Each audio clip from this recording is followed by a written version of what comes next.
Ela nunca perdeu uma missa, nunca deixou de rezar.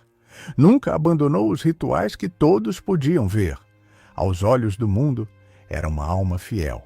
Mas Santa Faustina testemunhou algo perturbador. Uma mulher assim morreu. E sua alma não estava na luz, estava cercada por trevas. Não por falta de religião, mas por algo invisível. Algo que ninguém percebeu em vida. Segundo a visão da santa, há almas que permanecem perto do altar, mas longe de Deus. E o que condenou aquela mulher não foi o que ela fez. Foi o que ela nunca permitiu que Deus transformasse.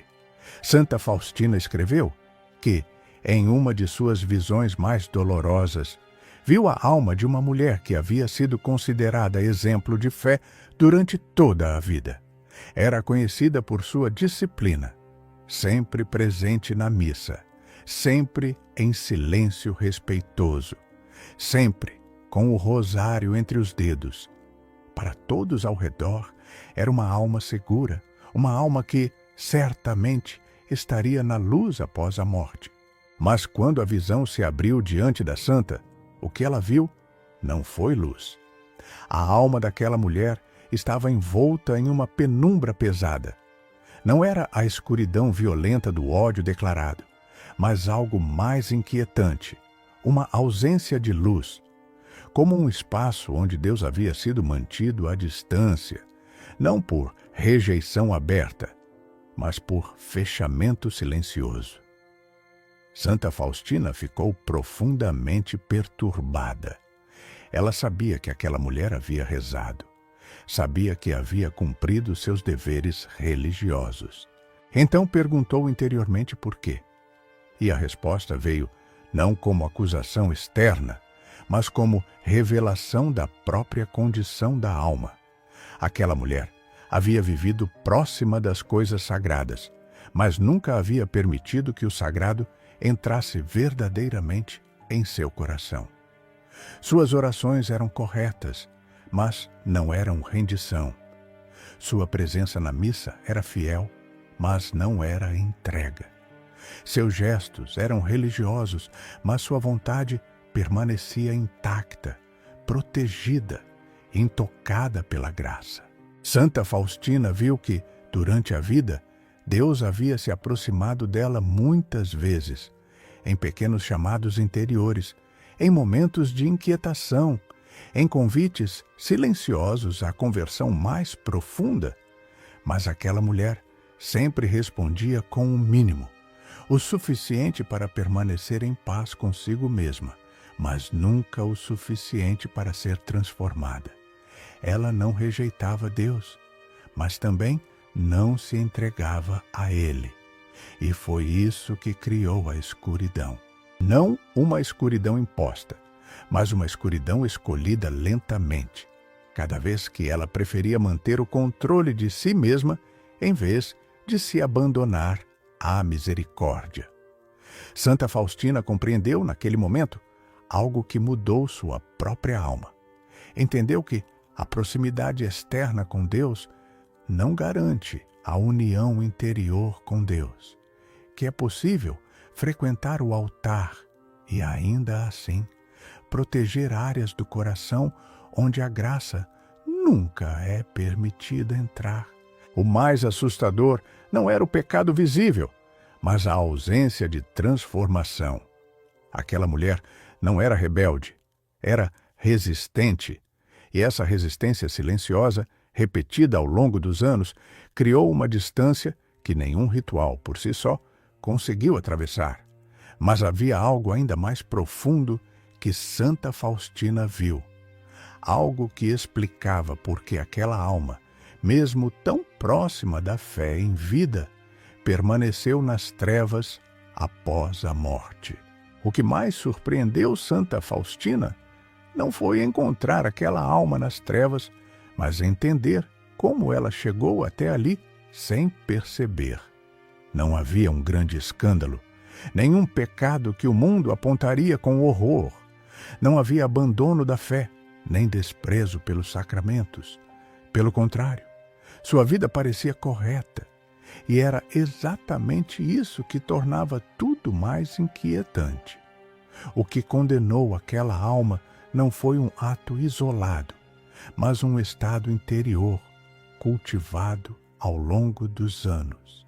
Santa Faustina viu que aquela mulher havia construído uma fé baseada na aparência da fidelidade, mas não na verdade da rendição.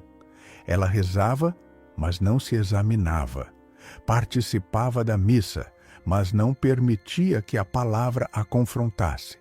Ouvia sobre arrependimento, mas aplicava sempre aos outros, nunca a si mesma. Ela havia aprendido a conviver com pequenas resistências, pequenos orgulhos não abandonados, pequenas durezas de coração, pequenos julgamentos guardados em silêncio. Nada que o mundo chamaria de grave. Mas, no mundo espiritual, cada resistência era uma porta mantida fechada para a graça. Santa Faustina compreendeu que o maior perigo não é rejeitar Deus abertamente, mas acostumar-se a uma relação superficial com Ele. Essa mulher nunca disse não a Deus com palavras, mas disse não com o coração cada vez que se recusava a mudar. Cada vez que preferia a segurança da própria vontade ao risco da verdadeira conversão. Em sua visão, Santa Faustina viu algo profundamente doloroso. Viu que, durante a vida, Deus havia oferecido àquela alma momentos claros de despertar, momentos em que ela sentiu o chamado à humildade mais profunda, convites à reconciliação, inspirações interiores para abandonar velhos ressentimentos, velhas atitudes, velhos hábitos espirituais. Mas aquela mulher sempre adiava, não por maldade, mas por conforto. Ela dizia a si mesma que já fazia o suficiente, que sua fidelidade externa era a prova de sua união com Deus, que não precisava ir além. E assim, pouco a pouco, sua fé se tornou uma estrutura estável, mas sem vida interior. Santa Faustina viu que o maior erro daquela alma foi confundir proximidade com transformação. Ela estava próxima das coisas de Deus, mas nunca permitiu que Deus se tornasse o centro real de sua existência. Sua fé era um hábito, não um abandono. Era uma prática, não uma entrega. E quando a morte chegou, algo terrível aconteceu. Todas as estruturas externas desapareceram. Não havia mais igreja visível, não havia mais rosário nas mãos, não havia mais missa para frequentar. Restou apenas a verdade do que sua alma havia se tornado. E naquele momento, sem os sinais exteriores, ficou claro que sua relação com Deus nunca havia atravessado completamente a superfície. Mas Santa Faustina também viu algo que transformou essa visão em um aviso, e não apenas em uma condenação. Algo que revela por que essa mensagem não é para gerar medo, mas para despertar enquanto ainda há tempo.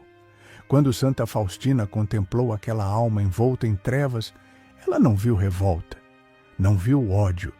Viu algo ainda mais perturbador: surpresa. A alma não entendia completamente como havia chegado ali. Em vida, acreditava estar segura. Acreditava que sua fidelidade externa era suficiente. Acreditava que sua proximidade com o altar garantia sua proximidade com Deus. Mas naquele momento, tudo havia sido revelado. A alma viu claramente cada vez que Deus havia se aproximado, não nos grandes eventos, mas nos pequenos convites interiores. Viu os momentos em que sentiu o chamado à humildade, mas escolheu preservar o orgulho. Os momentos em que poderia ter perdoado, mas preferiu guardar a ferida. Os momentos em que Deus pediu mais do que ritual, pediu o coração. e ela nunca entregou completamente. Santa Faustina compreendeu então que Deus nunca havia se afastado daquela mulher. Pelo contrário, Deus havia esperado, chamado, insistido em silêncio durante toda a sua vida. Mas Deus não invade o coração que escolhe permanecer fechado. A escuridão que envolvia aquela alma não era uma punição imposta. Era a condição que ela própria havia construído ao viver próxima de Deus sem jamais se abandonar a Ele. Foi nesse momento que Santa Faustina escreveu uma das verdades mais difíceis de aceitar. Há almas que vivem perto da luz, mas escolhem permanecer fechadas por dentro. O maior perigo não é o pecado evidente, mas a ilusão de estar bem espiritualmente, quando, na verdade, o coração nunca foi verdadeiramente entregue. Essa visão não foi dada para condenar os vivos, mas para despertá-los. Porque enquanto há vida, há tempo. Enquanto o coração ainda pode sentir inquietação, a graça ainda está agindo. Aquela mulher perdeu sua oportunidade não porque Deus a rejeitou, mas porque adiou sua entrega até que não havia mais tempo para escolher. Santa Faustina entendeu que a salvação não pertence àqueles que apenas frequentam o altar, mas àqueles que permitem que o altar transforme quem eles são. Não é a presença física que salva a alma, é a rendição interior. E o aviso final que ela deixou ecoa até hoje. Não basta estar perto de Deus. É preciso permitir que Deus entre. Talvez você reze. Talvez você vá à missa. Talvez você faça tudo o que parece certo. Mas a pergunta que permanece é esta: Deus tem acesso completo ao seu coração ou apenas à sua rotina? Porque no fim, não será o que os outros viram que decidirá seu destino. Será aquilo que você permitiu que Deus transformasse em silêncio.